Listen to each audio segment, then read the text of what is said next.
कैसे हो जाला प्यार, अखिया के लड़ते लड़ते हो कैसे हो जाला प्यार, अखिया के लड़ते लड़ते हो दिल होला बेकरार,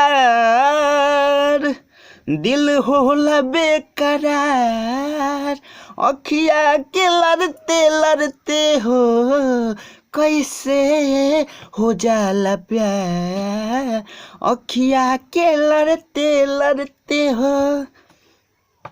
हाँ, आपस में लड़ के विवाद होखता, आपस में लड़ के विवाद होखता, पूरा भोजपुरी बर्बाद होखता, आपस में लड़ के विवाद होखता, पूरा भोजपुरी बर्बाद होखता, चोर बाजे दे तने उसान होखता, चोर बाजे जे तने उसान होखता, पूरा भोजपुरी बर्बाद होखता।